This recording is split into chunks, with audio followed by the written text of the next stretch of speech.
Kenosha Country Club today, and we're going to be showing you how to break down some whole fish. We've got two different fish, two different types of bones. Salmon's got a round bone. We'll be pulling those out, and the walleye's got a what we call a Y bone, which will be V cut. So first, I'll make a cut behind the front fin next to the gills. Just kind of release it from the spine. Cut down to the spine, cut that off, leave it free. And then from there, I will go from the back end, from the tail, up the spine, follow it up to the head. So I make a little cut by the tail, down to the spine, and then follow it up. You are gonna have to break through some of these bones. And then once you get the spine exposed, then you can go down the belly.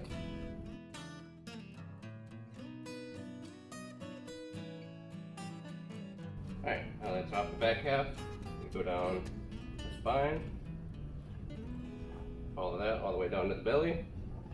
Now that we have the side off of the fish, gonna cut off the belly, just because the fat on there isn't really too edible. If you do want to save it, you could go a little bit more against the skin, or not against the skin, against the meat of the fish. Just cut the belly off. It does make good sushi. You could also use it for fish stocks, like fumet. And then there are little pin bones that go down the middle of the fish right here. You can kind of feel them if you run your hand across. So the best way to get them out is to take some tweezers or your fingertips if you have long enough nails, and then just kind of feel for them and then pluck them out.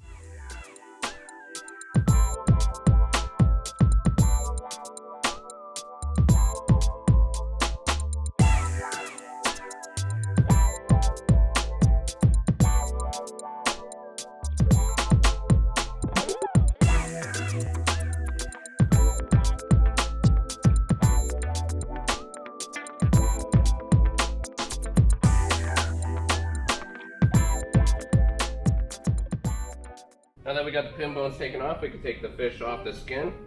Unless if you want to cook it with the skin, then there's another way to get the scales off. If you do want to cook it with the skin on, you could just go against the scales, rub it with your knife. You'll start getting the scales off. If you do not want to do all of that, and you just want to take the meat off the skin, the easiest way for me to do it is to take a long, flexible, thin knife. This is just our carving knife.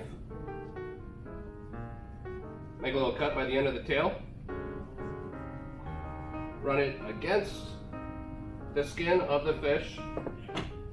And then once you have a little incision made and you have some skin to grab onto, grab the skin, put the knife down at an angle, and just wiggle the fish. You're not moving the knife. You're just wiggling the tail skin back and forth.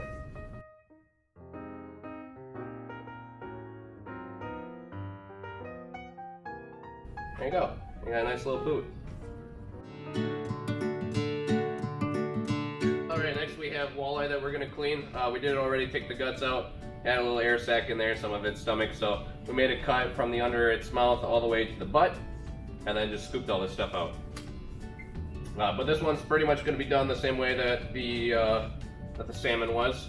So we're going to make a slit by the tail, a slit by the back of the gills, and then follow it up.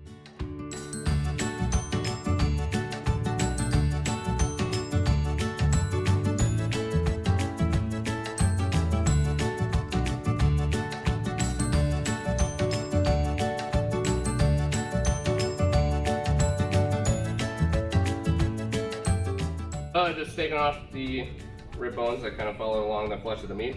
So I made a small cut along the bones, and you kind of just follow the bones up, and you will feel them rubbing up against your knife. Cut those off. And then since these bones are a little bit smaller and they are a little different, we're just gonna try to feel for the bones. They stop about right here. Make a small incision next to the bones. Follow it down to the skin. And then make another one, go in the opposite direction, following all the way down to the skin. And these bones are a lot smaller, so they're more of a pain to get out. And we are just gonna cut them out. When it is cut and clean, just feel one last time, just in case you missed any bones. pretty good. That's how you do a walleye. So look forward to us next week. Chris Bell's going to be doing some drink specials, and Eric Malone's going to be doing some golf. Hope you enjoyed. Thank you.